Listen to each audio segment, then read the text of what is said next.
Dia bilang kenapa sih?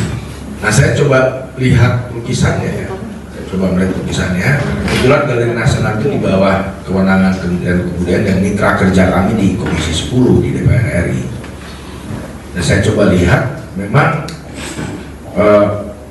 di dalam lukisan tersebut nggak disebut itu yang digambar itu siapa, nggak ada. Kalau orang itu menafsir katanya mirip si Anu lah, mirip inilah, mirip Jokowi, ya itu kan bebas. Ranah seni adalah ranah penafsiran. Setiap orang punya hak untuk menafsir masing-masing. Tapi yang lebih penting adalah bagaimana seni sebagai medium kritik dan juga ekspresi dari si seniman untuk menyampaikan pendapat-pendapatnya. Ya.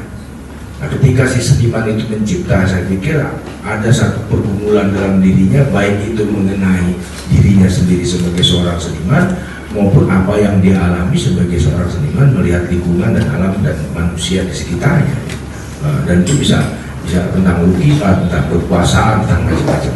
Dan kebetulan kali ini temanya tentang tentang pangan, tentang lingkungan gitu ya. Yang juga kalau saya lihat di dalam 5 lukisan tersebut dielaborasi tentang bagaimana kekuasaan gitu ya berjalan, bagaimana kekuasaan itu bekerja, yang menurut lukisan tersebut, menurut Yos Suprapto ya, ada kejanggalan-kejanggalan, ada suatu hal yang melanggar gitu, ada suatu hal yang tidak baik, dan kemudian dia disuarakan dengan bentuk lukisan sang raja gitu. Kan itu dalam kehidupan kita biasa raja dijilatin gitu kan. Dan kita kan dalam memahami seni itu nggak bisa secara literal, yang Belanda bilang nggak bisa secara literally kayak gitu ya gitu nggak. Misalkan katanya telanjang gitu. Kalau saya melihat telanjang dalam seni kan bisa, bukan perspektifnya nggak ke situ saja, kan bisa juga mempertontonkan kekejaman secara telanjang, ya bukan telanjang buka baju dengan orientasi ke sana. Kemudian senggama, menurut perspektif saya nih, boleh berdebat, boleh diskusi kita. Senggama kan dalam pengertian seni nggak melulu orang bersenggama secara seksual, secara biologis, tidak. Bersenggama dengan oligarki gimana? Bersenggama dengan kekuasaan gitu ya.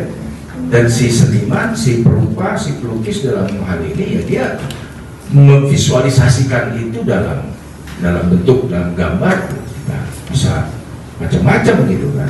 Nah, kalau misalkan nanti ada tafsir yang monotafsir gitu, tafsir yang tunggal, oh karena ini begini jadi nggak boleh. Nanti lama-lama komposisi warna jadi nggak boleh. Warna merahnya terlalu banyak nih, nggak bisa. Ya kan?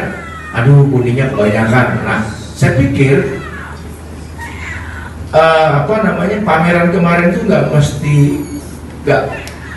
nggak harus jadi kontroversi kayak gini. Seandainya dibiarkan dibuka, ya kan?